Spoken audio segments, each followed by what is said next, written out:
अज्ञानतिमिरान्धस्य ज्ञानाञ्जनशलाकया चक्षुरुन्मीलितं येन तस्मै श्रीगुरवे नमः. Nityanandam. This is Sarveshwarananda, and in this episode, it's close to Christmas, and we are introducing the teachings of Jesus Christ and the core principles in this episode, which is based on the Christian doctrines and throughout the ages that Christianity lived and is living, the collection of sermons and teachings, and that actually resonate with pretty much a universal love and forgiveness, and that is the profound declaration of Christ as the good shepherd, and the sacrifice and of this master, this deity, this God for humanity, and the resurrection and the Great Commission. So all these are the gospel of Christianity, and I wanted to embrace these teachings of Jesus Christ. In my own life, I have experienced being brought up in a Christian missionary schools. I've experienced Christ consciousness several times in my life, and thanks to the Christian religion for this. Merry Christmas, everyone. Nityanandam. Sarveshwarananda signing off. Welcome to the Deep Dive.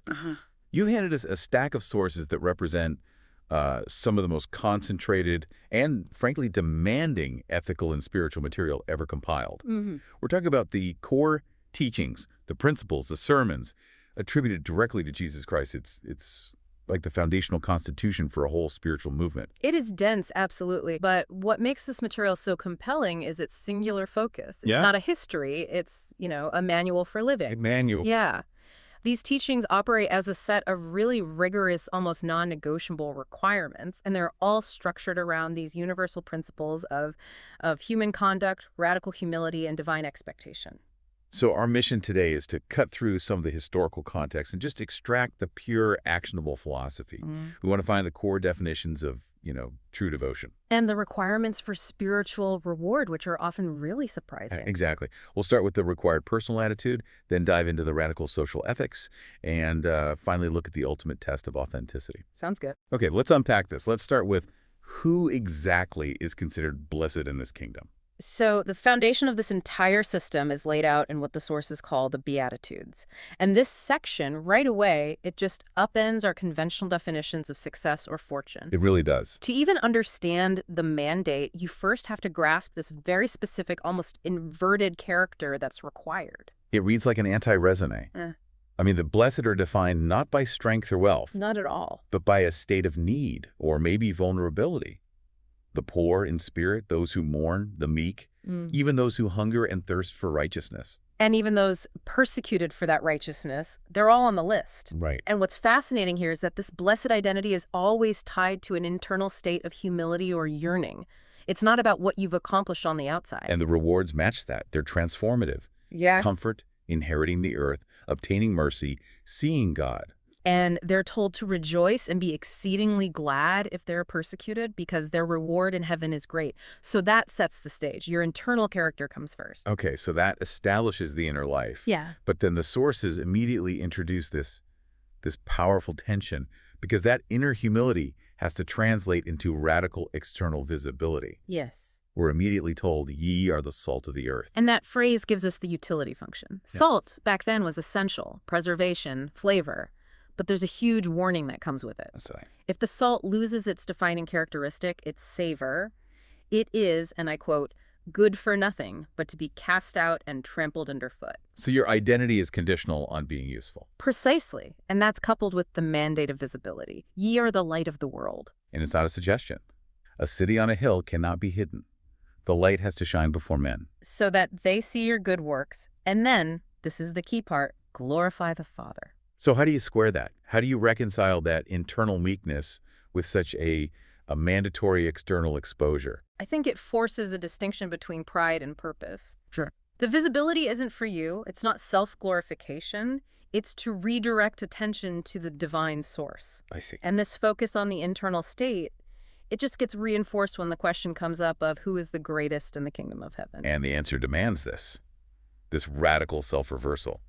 We're told, except you be converted and become as little children, you shall not enter into the kingdom of heaven. Right.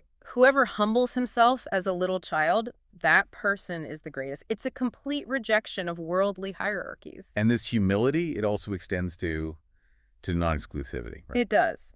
The sources note this instance where others were casting out devils in his name, even though they, quote, followeth not us. And the instruction was just, leave them alone, forbid them not. Yeah. It's a surprising amount of tolerance, especially for a movement with such specific demands. The justification is so practical, too. He that is not against us is on our part. It's all about the positive outcome, not who gets the credit. And that same spirit, that generosity, it extends the promise of reward to the simplest acts. Giving a cup of water in my name won't lose its reward. The barrier to entry for doing good is incredibly low. But that tolerance is, Yeah. it's a sharp contrast with the severity of what happens if you offend the vulnerable. Oh, absolutely. There's a strong warning against offending one of these little ones that believe in me. And the consequence is, it's exceptionally stark. Better to have a millstone hung around your neck and be thrown into the sea. It really highlights the duty to protect the trusting and the vulnerable. And then finally, the internal struggle against sin is framed in these terms of just radical self-sacrifice. The metaphors of cutting off a hand or plucking out an eye. Yeah, to avoid being cast into everlasting fire. It's obviously not literal, but is a hyperbole that demands this total commitment to rooting out sin from your life, no matter how painful it is. Okay, so once that internal character is defined, humble, purposeful, self-purifying, the sources pivot to public ethics. And this is where the teaching gets, well, truly revolutionary. It really does. It challenges the established legal and social norms of the day head on. But wait, resisting evil is, it's a foundational part of justice, especially under that old standard of an eye for an eye and a tooth for a tooth. How can the source demand total non-resistance to harm? That's the tension. That's the whole point. The source explicitly contrasts the old standard with the new instruction. I say unto you that you resist not evil. So it's about breaking the cycle of retribution. Exactly. The focus is no longer on getting legal equity, but on demonstrating a higher ethical reality. And this non-resistance idea is immediately made real with these very specific and deliberately challenging examples. Right. If someone hits you on your right cheek, you are told to turn the other cheek also. Which sort of forces the aggressor to make a choice, and you seize the moral high ground. And it goes beyond just non-resistance. There's a command to practice radical generosity if you're sued for your coat. You let him have your cloak, too. And if a Roman soldier compels you to carry a burden for 1 mile, you go with him 2 miles. Twain, as the text says. That second mile is so crucial, isn't it? The first mile is compulsion. But the second mile is choice. It transforms being subservient into an act of willing, non-retaliatory goodwill. And the directive for generosity is absolute. Give to him that asks, and don't turn away from someone who wants to borrow. But the apex of this ethical revolution, I think, has to be the command about enemies. This one is tough. The traditional instruction was clear. Love your neighbor, but you can hate your enemy. And the new command is just breathtaking. Love your enemies, bless them that curse you, do good to them that hate you. And pray for them that despitefully use you and persecute you. That feels like it goes beyond just being impractical. For human nature, that borders on the impossible. What's the justification? The justification is theological. It's aspirational. You do this so that you can model the divine nature itself. You're acting as children of the Father who demonstrates this universal, indiscriminate benevolence by sending sun and rain on the evil and on the good and on the just and on the unjust. If God's love is unconditional, your love has to try and mirror it. And that's where the source makes that really sharp point. It says, loving only those who love you back. Well, that's just what the publicans do. Right, the reviled tax collectors. Yeah. If they can manage reciprocal love, your standard has to be way higher. So the standard is perfection. Yeah. Be perfect, even as your Father which is in heaven is perfect. Perfection here isn't flawless execution, I don't think. It's about a state of complete indiscriminate, impartial love that copies the divine. And after laying out all these staggering demands, the whole system is summarized in the Golden Rule, which is presented as the total summary of the law and the prophets. All things whatsoever you would that men should do to you, do ye even so to them. And that simple statement is so profound because it just subsumes all the radical demands into one actionable principle based on empathy. You don't need a list of laws if you just operate from that one place. Okay, so moving from those huge external ethics to personal conduct, we find an immediate instruction that really impacts how we interact with others. Yeah. Judge not, that ye be not judged. And this leads right into one of the most widely quoted and I think visually clear analogies in the whole source material. The famous beam and mote analogy. Exactly. Why do you focus on the mote, the little speck or splinter in your brother's eye, but you completely neglect the beam, a giant plank of wood, in your own? It's such an aggressive critique of hypocrisy. The instruction is so clear. First, get the beam out of your own eye. Deal with your own massive faults. And then you'll see clearly enough to help your brother with their smaller one. It strongly discourages any critique of others before you do some radical and probably painful self-reflection. You're called a hypocrite if you don't. Right. And once that internal house is in order, the sources shift to prayer and the relationship with the divine. It establishes this rhythm of persistence and confidence. Ask and it shall be given you. Seek and you shall find. Knock and it shall be opened unto you. But that raises a good question, doesn't it? Why is there so much emphasis on asking and seeking? If the source also warns against vain repetitions, as the heathen do, I mean, it says the Father already knows what you need. I think the emphasis is on relationship and sincerity, not just nagging for nagging's sake. The source answers this with the analogy of earthly parenting. Yeah. If evil men know how to give good gifts to their children, not a stone when they ask for bread, how much more shall the Father give good gifts to those who ask? It's an assurance of divine love. And this confidence in the divine leads right into a core warning about our material priorities. It connects spiritual commitment to an investment strategy. We're warned against laying up treasures upon earth where moth and rust corrupt and thieves break in and steal. Instead, the directive is to lay up treasures in heaven. And the reason given is this. It's a surprisingly ruthless diagnosis of human motivation. Where your treasure is, there will your heart be also. Your loyalty, your focus, it's all tied to where you put your resources. You can't serve both. And following that, there's a specific warning against hypocrisy in your devotion, especially with charitable acts, alms, or alms, as the sources call them. A strong prohibition against doing good deeds or praying before men to be seen of them. The hypocrites who do that, they do it for the glory of men, and critically, they've already received their full reward. Which is just human praise. That's it. The instruction for authentic devotion is to go into your closet, shut the door, and pray to the Father in secret. Sincerity is everything. And this whole section wraps up by giving us the model prayer, the Our Father, which covers all the spiritual priorities. Praising God's name, establishing the kingdom on earth, asking for daily bread, forgiveness, and deliverance from evil. It's all there. So as we move toward the end of these core teachings, we have to address this need for authentic action.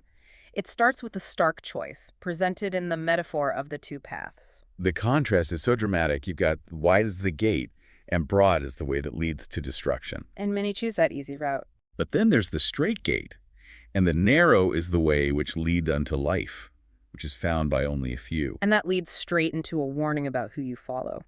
Specifically, a caution against false prophets who come in sheep's clothing but are inwardly ravening wolves. So deception is expected. The stakes are really high. They are. So if they look like sheep, how are you supposed to tell the difference? The universal principle of identification is given. You shall know them by their fruits. You don't gather grapes from thorns or figs from thistles. A corrupted tree just cannot bring forth good fruit. It all comes back to visible, undeniable action and outcome.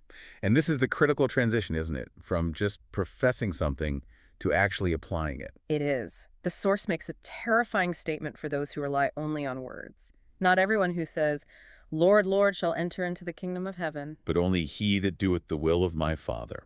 And people who performed great acts, prophesying, casting out devils, all these wonderful works, but work iniquity, they'll be rejected. I never knew you. Wow. So that emphasis on doing the will, not just saying you believe, gets cemented with the famous foundation analogy. Yes, the wise man hears the sayings and doeth them. He builds his house on a rock. When the storms come, the house stands. But the foolish man hears the sayings, and doeth them not. He builds on the sand. And when the rain and floods and winds beat on that house, great was the fall of it. The lesson is unambiguous. The final outcome is decided by practical application, not belief alone. The sources then shift identity to the shepherd to illustrate authentic leadership and commitment. The speaker declares, I am the door, and I am the good shepherd. The good shepherd is the one who gives his life for the sheep. He knows them by name. It's a really intimate relationship. And that's contrasted with the hirling, the hired hand. He's just an employee. Motivated by wages. Right. So the hired hand sees danger, sees the wolf coming, and he flees. Why? Because he careth not for the sheep. It's a perfect contrast between selfless devotion and self-interest. And we get that interesting little note, other sheep I have, which are not of this fold, which hints at a universality beyond the immediate audience. And that brings us to the ultimate final test of all these ethical teachings, the scene of the Last Judgment. The dramatic scene where all nations are gathered and separated, just like a shepherd divides the sheep from the goats. This is where it all comes down to the final consequence. What's so radical here is that the sources state the singular criterion for inheriting the kingdom is. It's just practical, tangible service to the needy. That's it. So the criteria for eternity doesn't mention complex theology or prophecy or temple attendance, just simple, unnoticed charity.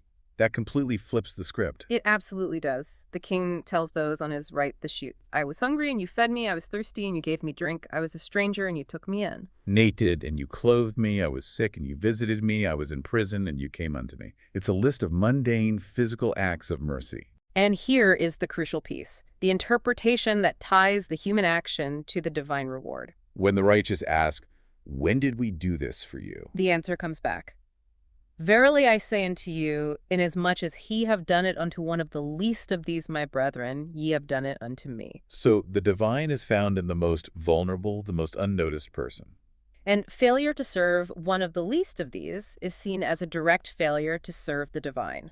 And that results in everlasting punishment for the goats. It elevates immediate social action above any other measure of faith. And we see the final acts mentioned. The ultimate demonstration of that non-resistance is the forgiveness from the cross. Father, forgive them, for they know not what they do. And yet, alongside that humility, there's the final declaration power. I have power to lay it down, and I have power to take it again. So the sources conclude not with a final ritual, but with a final instruction, the Great Commission. Go ye therefore, and teach all nations, teaching them all things whatsoever I have commanded you. The mission is universal, and the curriculum is everything we've just discussed. Wow. Okay, if we step back from this entire compilation, the two most profound, actionable takeaways have to be, 1, the focus on that radical, enemy-loving ethic. And 2, the absolute final emphasis on tangible actions, the fruits. Exactly. The material consistently elevates application over profession. Consistently. Whether it's doing the will of the Father, building your life on the rock, or, most critically, serving the least known stranger, all of those active verbs matter more than just saying you believe or performing visible rituals. The entire system hinges on what you did for other people. It provides a very clear, very universal, and incredibly challenging measure of a life well lived. And this leads us to our final provocative thought for you to chew on. The source material frames life eternal, not based on complex theology or prophecy or the grand scale of wonderful works done in his name, but purely on whether or not one performs simple physical acts of mercy feeding, clothing, visiting for the least known stranger. So what does this singular ultimate focus on humble, often unnoticed charity imply about how we should truly measure the value of a life today? Something to consider. Thank you for joining us for this deep dive.